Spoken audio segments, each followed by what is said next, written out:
Good morning, everyone. Welcome to the Wednesday, November 13th edition of the MMAOB Daily Podcast. I'm your host, as always, Adam Martin, and I'll be taking you guys through the latest in the world of mixed martial arts. A couple pieces of news to talk about today. Fight announcement. Going to be a shorter show today, just not a ton going on. So let's get right into it. First thing first, Tyson Fury, Stipe Miocic. They've been kind of going back and forth on social media lately. Again, I talked about this yesterday when Tyson Fury said recently that he was interested in MMA. I thought it was kind of a joke. Dana White said that, why would he do this? Why would he leave boxing for this? But then we saw the video of Fury training with Darren Till, and now he's calling out Stipe Miocic. Miocic said he wants to fight Tyson Fury, and now Tyson's offering to fight Miocic, but in boxing. So I think that makes a lot more sense. Fury versus Stipe Miocic in a crossover fight in the boxing ring.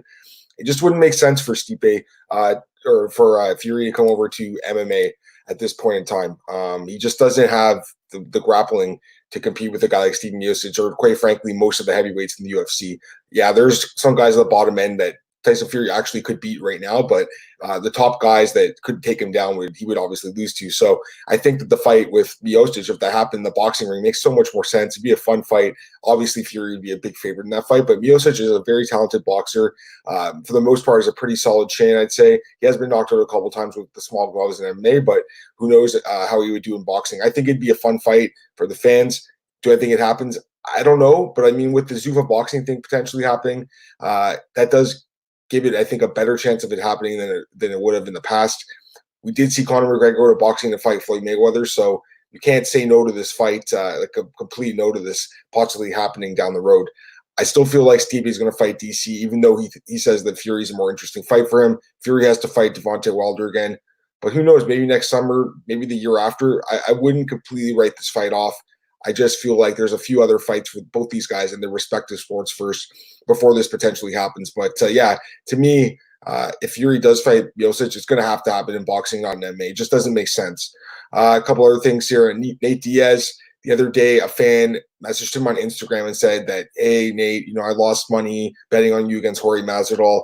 I lost my rent money. I'm sleeping in my car. And Nate responded and said, okay, cool. I have your back or something. And the fan actually posted a follow-up and said that Nate actually paid him back for the bet, which I thought was super cool. Nate, for Nate Diaz, he obviously has a lot of money. So whatever this fan bet on, I doubt it was a lot of money.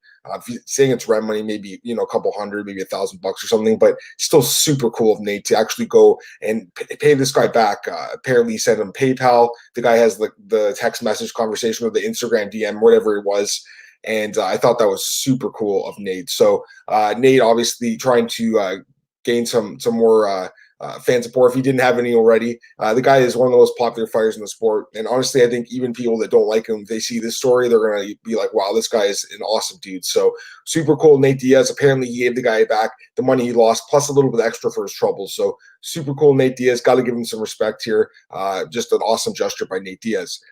Francis Ngannou spoke to MMAJunkie.com, and he talked about the UFC using him as a gatekeeper. He doesn't believe the UFC wants him to actually fight for the belt. He believes that they just want to use him as a gatekeeper for other fighters to fight for the belt. So, I'm not 100% buying what Francis is saying. I just think he's the victim of bad timing right now. Unfortunately, there's just no one available from the fight that makes sense, unless Derek Lewis and him want to fight again. The first fight obviously was terrible, but maybe a rematch is better. That's pretty much the only fight, though. If you look at the top 5, top 10 of the division in the heavyweights, Francis has pretty much cleaned out the rest of the guys, except for obviously Stipe and DC. So that fight's got to happen, but Francis might have to wait a little while, and that's obviously an issue for him right now. So he wants to fight. He's eager to fight. I can't blame him. He hasn't fought since June when he knocked JDS in quick fashion very quickly. The guy's amazing, though. I just don't think the UFC's completely writing him off. I just think they literally just don't have a fight for him right now. The Volkov fight would be fun if that does happen. Derek Lewis, maybe the UFC saving him for the France card next year if they do go to France, which it seems like they will because the sport's going to be legalized there. But unfortunately, he just has to wait for Stipe and DC to get their trilogy fight out of the way. You know what? Like, it is what it is. Stipe had surgery recently or something on his eye, so he's going to be up for a little while, and DC obviously is out for a little while himself. So Francis just has to wait. It sucks, but you know what? One of the problems with the sport is timing, good and bad, and unfortunately, Francis right now is the victim of bad timing.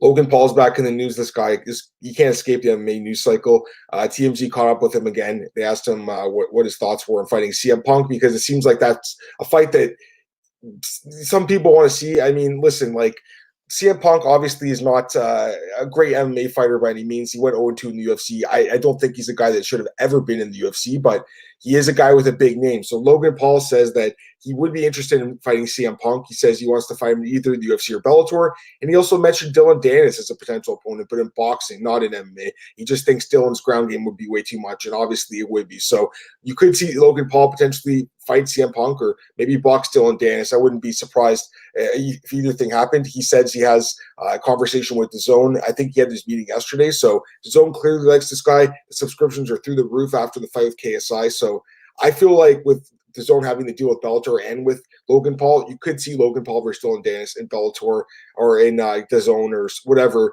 in a boxing match, but not in MMA, because obviously if Paul fights Danis in MMA, he's going to get taken down, submitted.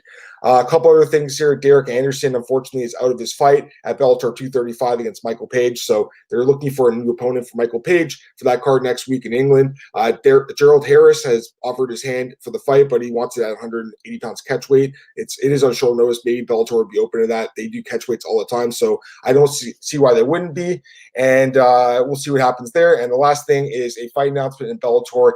Neiman Gracie will be taking on Kiichi Kunimoto at Bellator 236. So kind of an interesting fight here. Neiman Gracie, obviously a very talented guy. He did lose to Rory McDonald in the tournament. Before that, he'd been undefeated over 9 straight fights. The guy's very talented, amazing ground game, obviously.